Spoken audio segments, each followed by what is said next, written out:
अस्सलामुअलैकुम। आज की हमारी वीडियो पाकिस्तान में बसने वाले तमाम सरकारी मुलाजमीन के लिए इंतहाई अहम है कि इस वीडियो के अंदर हम 1 दिसंबर को मुलाजमीन की तनख्वाहों में इजाफ़ा का तस्करा करेंगे। हम जानते हैं कि 1 दिसंबर को एक इंक्रीमेंट तमाम सरकारी मुलाजमीन को मिलती है और वो स्केल वाइज इंक्रीमेंट है जिसके रेट आप स्क्रीन पर देख सकते हैं। अब इस इंक्रीमेंट के लिए जो शर्त है वो ये है कि 1 दिसंबर को उस सरकारी मुलाजिम ने उस स्केल के अंदर 6 मंथ यानी 6 महीने सर्विस मुकम्मल की हो। यानी हम यूँ कह सकते हैं कि ऐसे मुलाजमीन जो 1 जून के बाद भर्ती हुए हैं वो 1 दिसंबर को इंक्रीमेंट के हकदार नहीं होते, और जो 1 जून से पहले से उस स्केल के अंदर काम कर रहे हैं वो 1 दिसंबर को अपनी इंक्रीमेंट का बेनिफिट लेते हैं। और मुतल्लिका एजी ऑफिस और अकाउंटेंट जनरल पंजाब मुलाजमीन की तनख्वाहों में यह अज़ खुद इजाफा शामिल कर देता है, जिसका चेंज अलर्ट तमाम मुलाजमीन की जीमेल के अंदर पहुंच जाता है। तो इसके जो रेट्स हैं वो हम आपसे डिस्कस करेंगे कि चूँकि जो सरकारी मुलाजमीन की अक्सरियत है वो प्राइमरी स्कूल टीचर्स होते हैं, वो ग्रेड 14 में होते हैं, उनकी जो इंक्रीमेंट है वो 1740 रुपया है।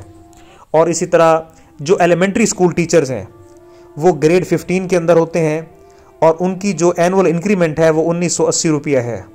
इसके साथ जो SST हजरात हैं या SSE हैं वो ग्रेड 16 के अंदर होते हैं और उनकी इंक्रीमेंट 2260 रुपया है।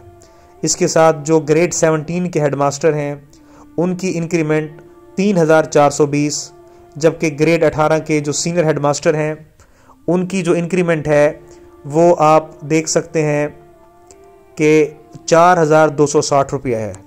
तो ये स्केल वाइज इंक्रीमेंट है जो मुलाजमीन की तनख्वाह में अज़ खुद शामिल होती है। इसके साथ जो पहले स्केल के मुलाजमीन हैं उनके लिए सिर्फ 430 रुपया है और ग्रेड 2 के लिए 490 रुपया। तो मज़ीद जो जितने स्केल्स हैं उनका इजाफ़ा भी आप स्क्रीन पर देख सकते हैं, जो हुकूमत पंजाब ने और विफाक के लिए हुकूमत पाकिस्तान ने तमाम सरकारी मुलाजमीन की तनख्वाहों में ये इजाफ़ा शामिल कर दिया है।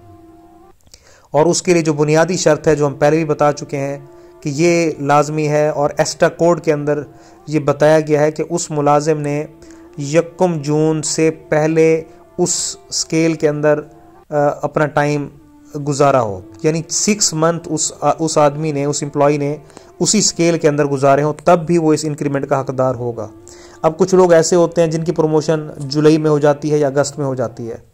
अब वो जिस स्केल में प्रमोट हुए हैं अगस्त से लेके दिसंबर तक, अब उनको सिर्फ 4 या 5 माह होते हैं, वो अब अपने प्रमोशन वाले स्केल की इंक्रीमेंट नहीं ले सकेंगे।